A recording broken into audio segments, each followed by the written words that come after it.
I think that most of you, well, at least if you've known me for any length of time, you know or you remember, you've heard that I grew up on a farm, right? Now, my grandfather retired that farm the year that I was born. He had a massive heart attack, but his first of two massive heart attacks. But even though it was a retired farm, all of my existence, my grandfather still ran a pretty sizable piece of property, and he had both crops and livestock on it. And you know, when my mom and dad moved there and bought a small piece of property from him, they owned the farm. It came with one of the things that are just scattered across all farms, a barn. There were lots and lots of barns on my grandfather's farm, and one of them happened to be in our our backyard, if you will, right? And this, to call this a barn is being very generous. This thing was built in the Old Testament, okay? It was a pole barn, just with some columns like these stuck in the ground.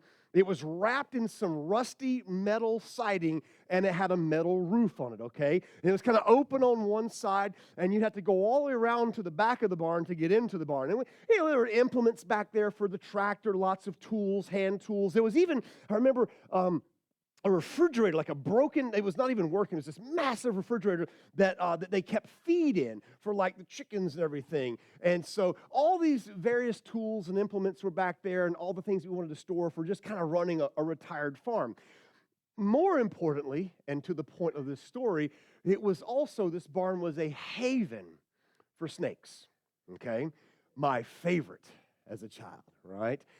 You could see in this dirt floor, because it did not have a bottom, it just had a dirt floor, you could see the evidence of their slithering. They had these serpentine marks in the dust and the dirt, right? Yeah, exactly. Y'all making faces, right? There was other evidence, right? You would see sometimes snake skins lying there, right?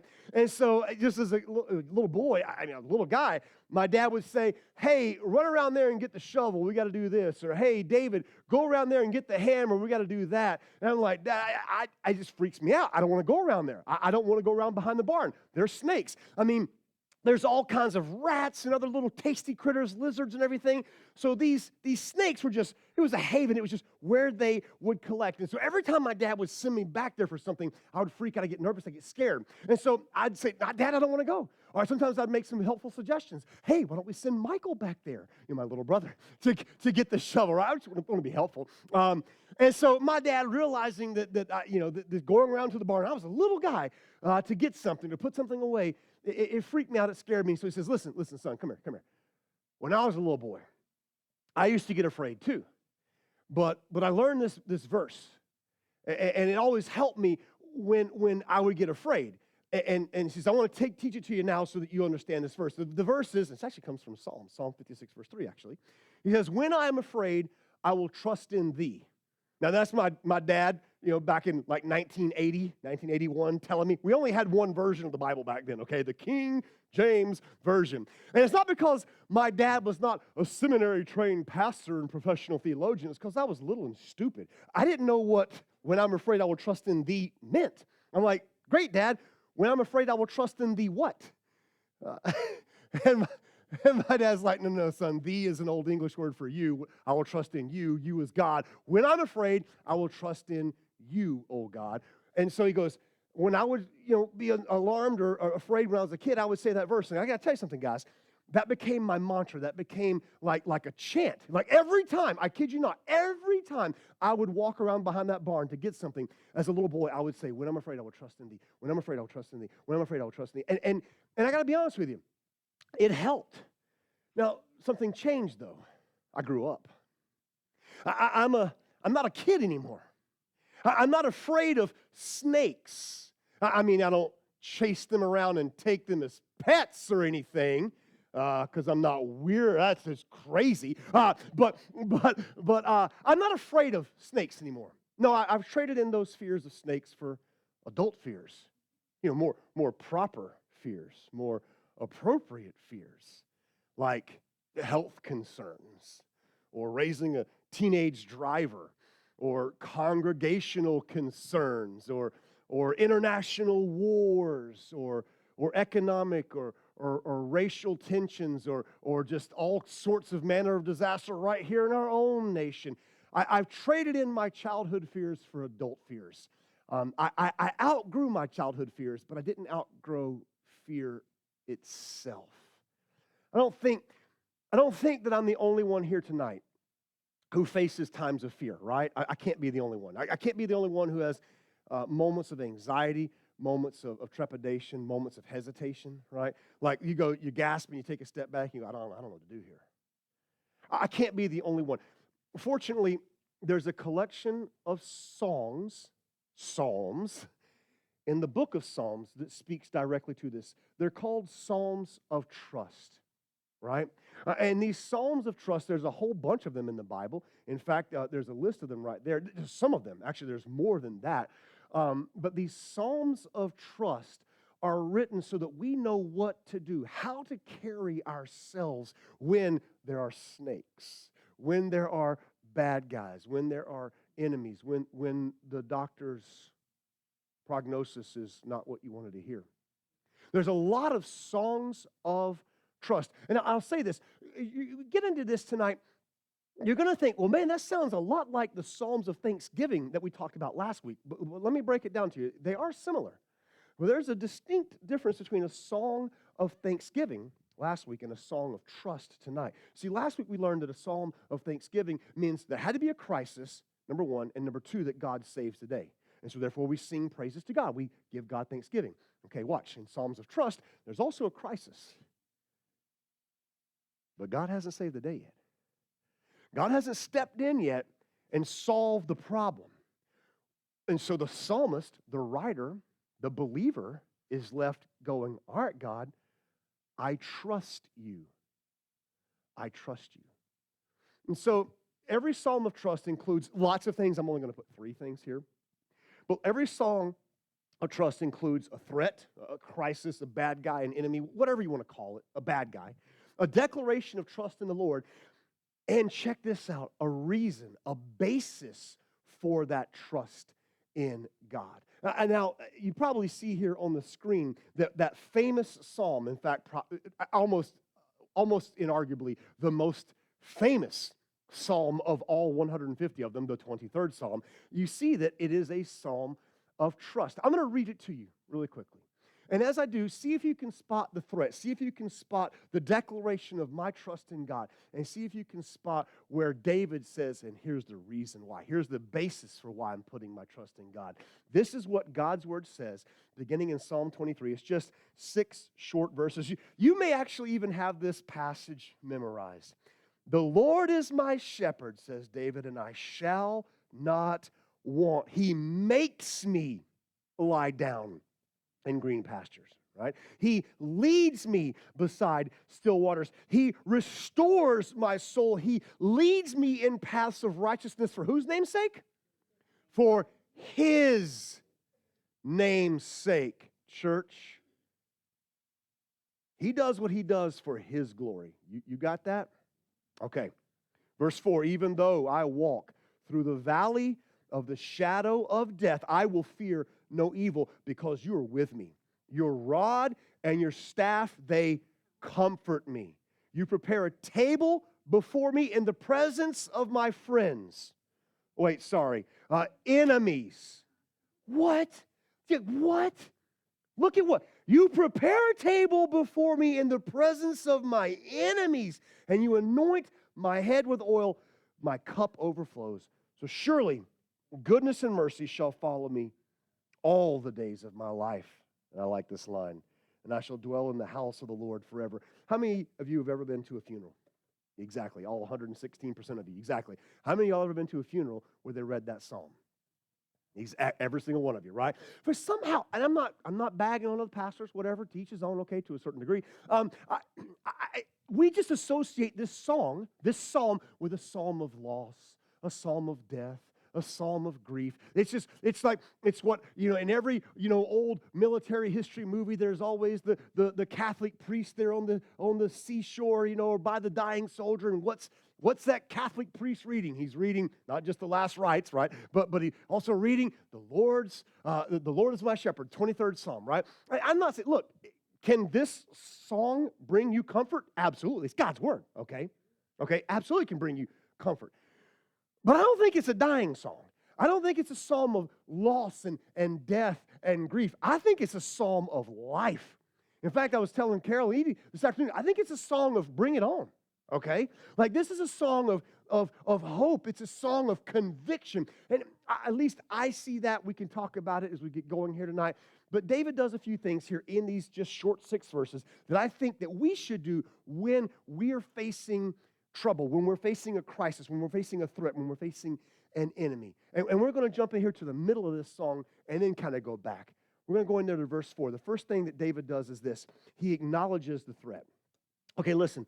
David was not afraid of a barn of snakes. He wasn't afraid of a barn full of snakes. No. What was David's threat here in verse 4? Even though I walk through the valley of sunshine, the valley of rest and beaches, right? No, I'm walking through the valley of the shadow of death. That's what David says. We don't know, listen to me, we don't know what occasion prompted David to write this. It might have actually been something he wrote down later in life, just kind of thinking about all the valleys of the shadow of death that he had come through. I mean, maybe he was thinking about the valley of the shadow of death when Goliath was standing across the valley of Elah.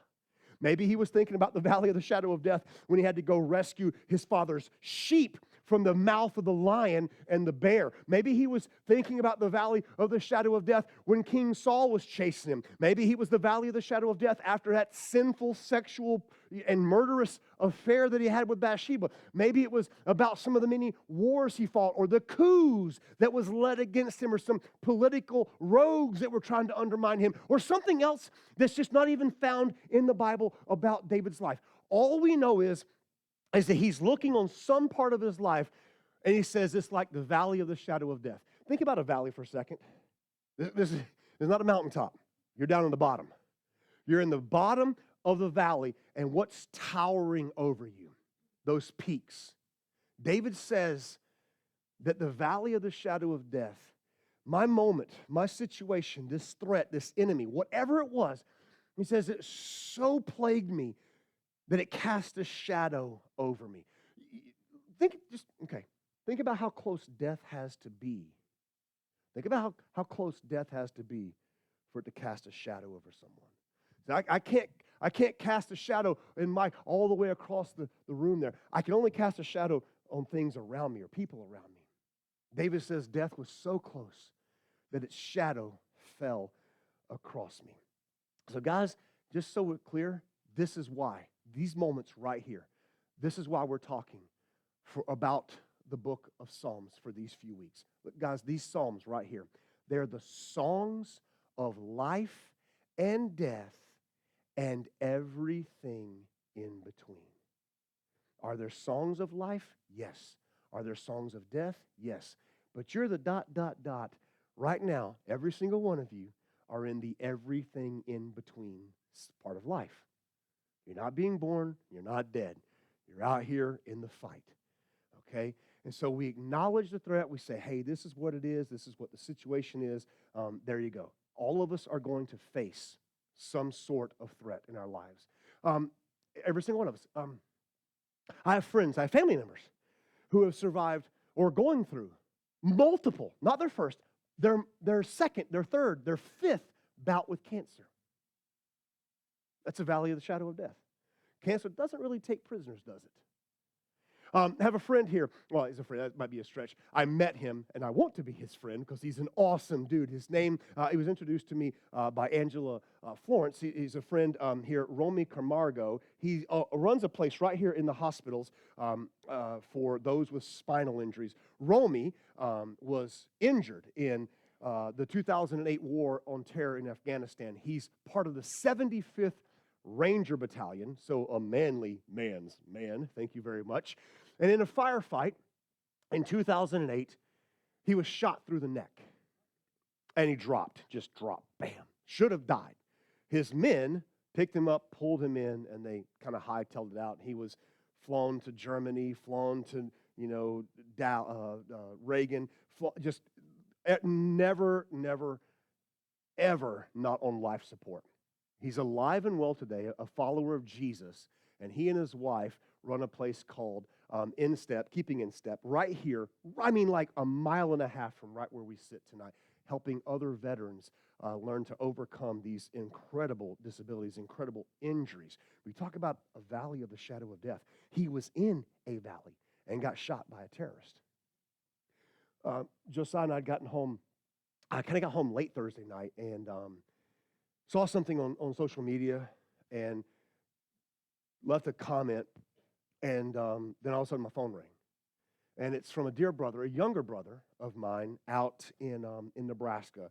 Met him about 12 years ago at a summer camp that I would speak at every year. And Dan had been in a terrible car accident, not too much earlier. And I had seen that he was stepping away from ministry. He was moving. He was leaving his position of ministry. I said, dude, what's going on? He goes, yeah, I probably should have called you. I said, yeah, dude, what's up? Are you okay? He says, yeah.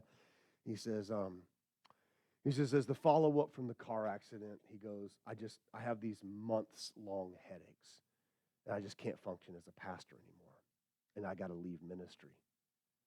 It broke my heart. I mean, we're hoping that he will return and God will heal him, but I'm just saying, guys, valley of the shadow of death. It ain't all like dandelions and roses and beautiful flowers. It's not necessarily a field of daisies. Sometimes it's the valley of the shadow of death. And I'll say this to you because it's true. It's not good news, but it's just the truth. All of us are going to walk through that valley at some point, okay? Hear me. Some of us will walk through that valley multiple times. If you've never been through that and you're 8 years old, buckle up, okay? If you've never been through the valley of the shadow of death and you're 88 years old, you're still going to walk through that valley one day, okay? There's no getting around this valley. In fact, when I go somewhere, when I'm traveling or whatever, especially if it's someplace I've never been or someplace far away, you know what I do? I grab my phone, I flip open to the map app, I type in the destination, right? And it always gives me like 3 or 4 different options. Well, you can go this way, you can go that way. This is the shortest way. Oh, but this is the fastest way. Well, this is the way with least amount of tolls. And so I can look at all these different routes to where I want to go and go, that's construction. I don't want to go there. Oh, that's not the scenic route. I don't want to go there. Oh, there's more potholes there. Oh, that's I-4. Yeah, I don't want to go there. And so I can pick out the route that I want to go on. There's no map app in life goes, oh, that goes through the valley of the shadow of death. Yeah, I don't want to go there. I'm going to just skirt. I want to take the bypass. We're going to skirt that one. No, you don't get a choice. You don't get a chance to do that. We all have to walk through the valley of the shadow of death. There's a valley of the shadow of death for all of us. And I'll tell you why. It's because all of us have an enemy. That enemy, according to John 10:10, is the devil. I share this with you all the time. John 10:10. Memorize this verse. If you don't memorize the verse, get the tattoo. I don't care which. Just know this line. Jesus says there's a thief. There's a thief, and he has come only to steal, to kill, and to destroy. There you go. I'll tell you what the second half of that verse says in a moment. But every single one of us will walk through a valley of the shadow of death because every single one of us have an enemy, and he hates you. He's not here to bring you candy and flowers. He is here to only steal from you or kill you or destroy you. That's all he wants to do. The valley of the shadow of death. David says that when he was walking through the valley of the shadow of death, listen to this. Even though I walk through the valley of the shadow of death, I will fear no evil because you're with me, your rod and your staff comfort me. So when you are walking through the valley of the shadow of death, do the same things, the two things that David did. Number one, he walked through it, okay? Like when you get out there into the valley of the shadow of death, don't pitch a tent, okay? Don't set up a summer home. Don't rent a hotel room, okay? If this is tough, if this hurts, if this is not God-honoring, if this is life-draining, walk through it. Don't sit down. Don't take your time. Walk through it. Keep moving. Keep following Jesus, right? Number two, David didn't walk alone. He says this, even though I walk through the valley of the shadow of death, I'll fear no evil because you are with me. The you there is God. When Jesus, God's Son, was announced by the prophet, especially the prophet Isaiah announced, just a couple hundred years after this was written, by the way, Psalm 23, the prophet Isaiah says, he's going to be born, and he's going to have a cool name. That name is going to be what, church? Emmanuel, right? And what does Emmanuel mean? God with us. So guess who's with us in the valley of the shadow of death? Emmanuel, God with us. So listen, just go and acknowledge the threat. It is what it is. But don't stop there. For the sake of your soul, don't stop there. Do something else that David did. Number 2, declare who God is based on what God has done. Okay, guys, verse 1 is what makes this psalm a psalm of trust. The Lord is my shepherd, and I shall not want. I love what it says. The black ink on the white page, the Lord will be my shepherd. The Lord used to be my shepherd. I have asked the Lord to be my... No, the Lord right now is my shepherd. Absolutely. He is my shepherd, and I shall not want. Now, I'll just tell you this. It takes one to know one, okay? David, he's running a kingdom at this point, probably. He's savvy on geopolitics. He's savvy on warfare. He's savvy on taxation and worship and theology. All these things David knows, but he also knows a thing or three about being a shepherd. You know why? Because that's what he used to be. Before David was a king running a nation of people, he was a runt of the litter at his dad's house taking care of his father's sheep. And David knows that a shepherd has to be a leader. David knows that a shepherd has to be a protector. David knows that a shepherd has to be a provider, a healer, a rescuer, right? And what David's saying here is that God has done all of those things for me. Just look back at everything that God had done for David. He makes me lie down in green pastures. He leads me beside still waters. You know why still waters? Because flowing waters are terrifying to sheep. A sheep falls in, they can't swim, they drown. Still waters. The shepherd has to take him to not just clean drinking water, but clean drinking water that's still. Right? Look at this. He leads me, he restores my soul. He gives me back my soul. He tops off my soul. He leads me in paths of righteousness. All of these things that God does for David. And David declares who the Lord is based on everything that God has done for him. I want to say something to you. David's in the middle of a fight. David's in the middle of some threat. David's in the middle of some crisis. And he says, this is who God is because of what God has done. I'm going to say that God is fill in the blank because of the last 10 years, the last 15 years, the last 30 years. I'm going to say it to you like this and put it on the screen. In fact, sometimes, guys, the best way to face the fear ahead of you is to look behind you. Let me explain that. You're in a jam. You're in a pickle. You're in a tight spot. You're in the valley of the shadow of death. In the valley of the shadow of death is not the time nor the place to figure out who God is. You need to know who God is before you walk into the valley of the shadow of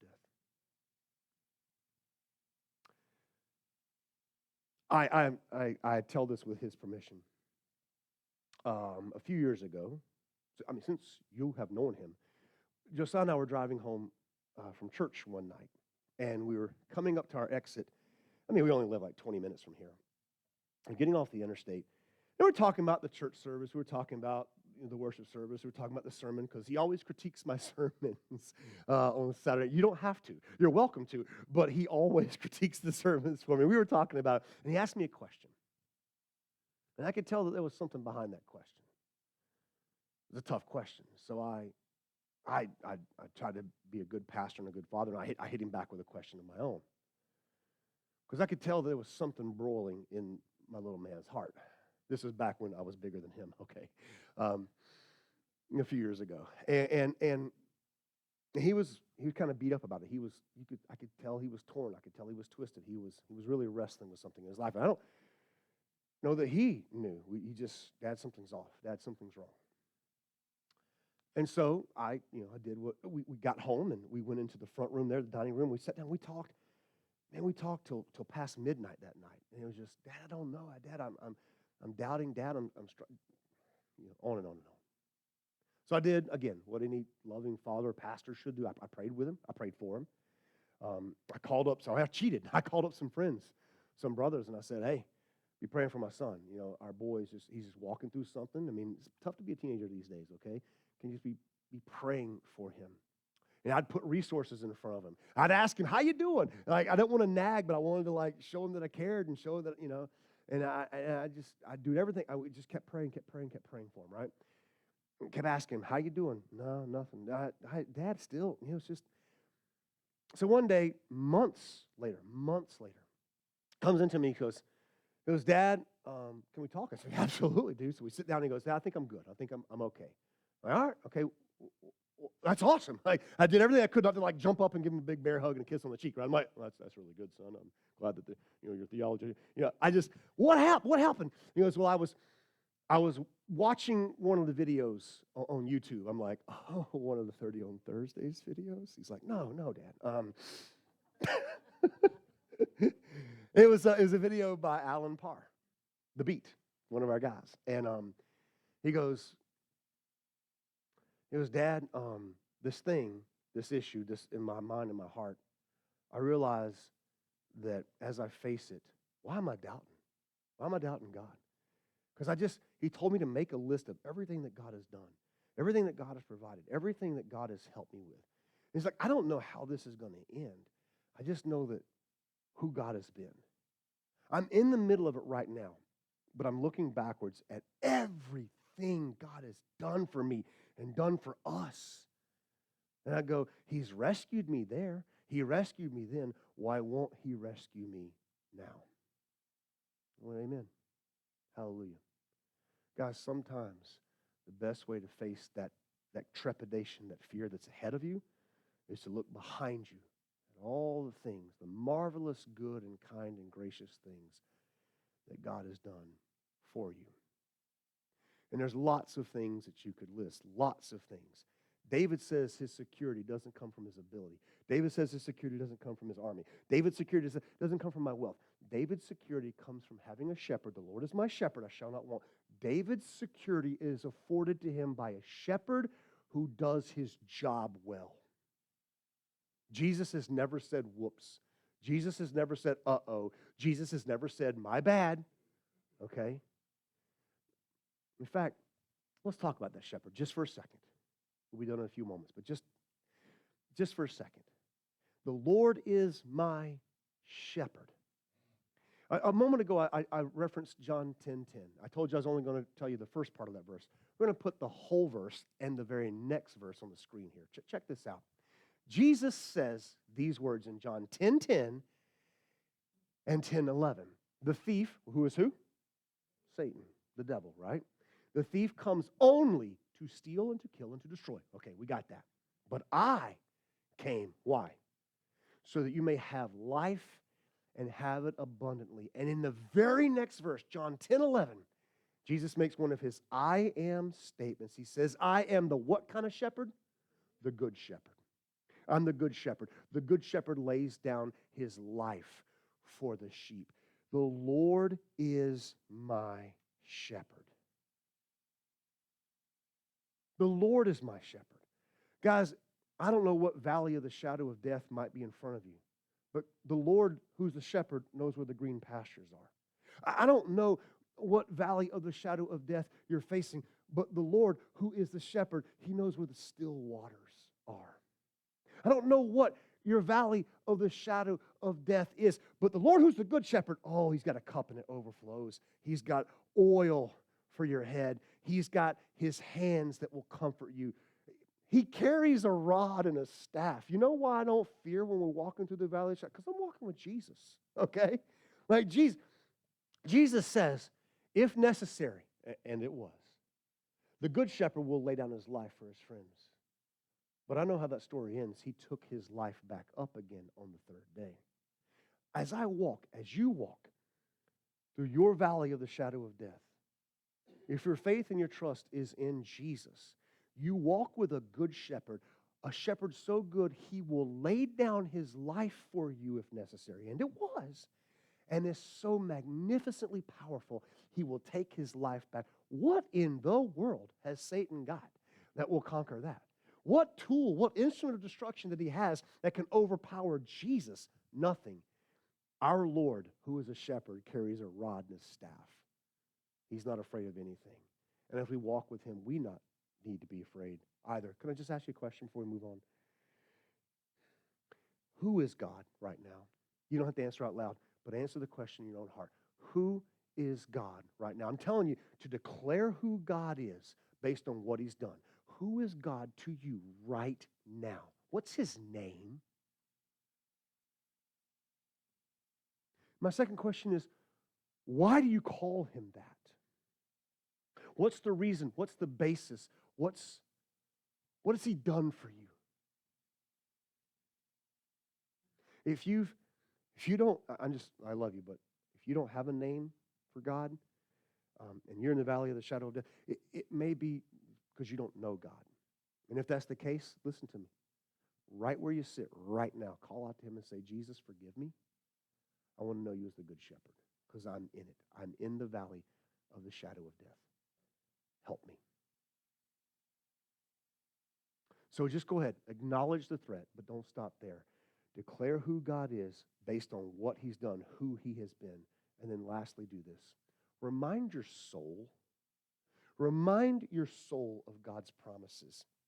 Listen, when David wrote this song, he was on the wrong side of the valley of the shadow of death. Okay, he hadn't made it through the valley of the shadow of death yet. We don't know what it was, but it was not there. Remember, a psalm of trust is God hasn't showed up and saved the day yet. A psalm of thanksgiving is, yeah, God showed up, he saved the day, we celebrate. But here, David's still on the wrong side of the valley of the shadow of death. And as I'm reading this week and in the last few weeks preparing for tonight, you read all the things that God has done. And there's a number of things that God has done here. I almost missed something. The things that David says he will do or he will not do. Look at this. David says that he will not want. You know why? Because verse 1 says, the Lord is my shepherd. And then David says he will not fear, even though he's walking through the valley of the shadow of death. And then in the very last line, it says, I will dwell in the house of the Lord forever. David knows what's on the other side of the valley of the shadow of death, the house of the Lord. Now, that's what he called it. You and I call it heaven. You and I call it God's presence, right? It's that reward for walking into the valley of the shadow of death and walking out of it. On the other side of the valley of the shadow of death is the house of the Lord. And I'll say this. David knew one way or the other, that's where he was going to be spending his forever. David knew one way or the other, that's where he's going to be spending his eternity. I shall dwell in the house of the Lord forever. Wait, Pastor, what do you mean one way or the other? Brace yourselves. The not so good news is not everybody makes it through the valley of the shadow of death. That's just the reality.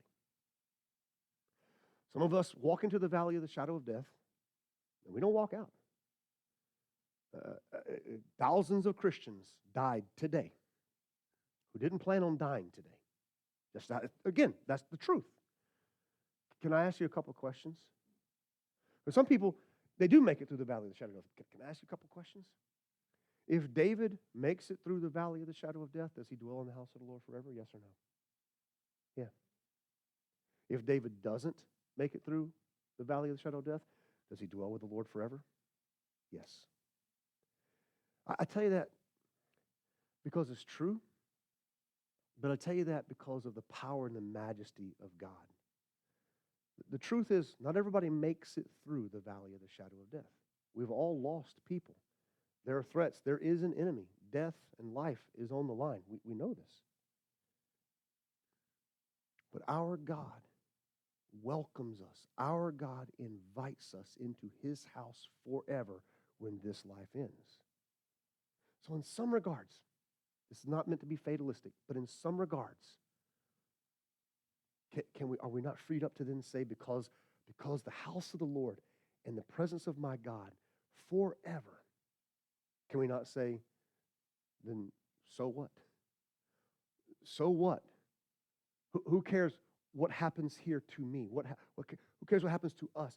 No matter if I win or lose by the earth's standards, I gain the house of the Lord and my God forever. Now, Jesus walks with us through that valley, and he carries a rod and he carries a staff. And when he lays down his life, he picks it up again. Okay?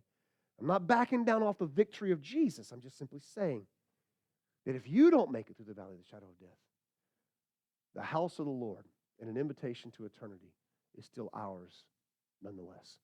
Let me close by just giving you 3 facts about this beautiful ancient song. Number one, you're a sheep.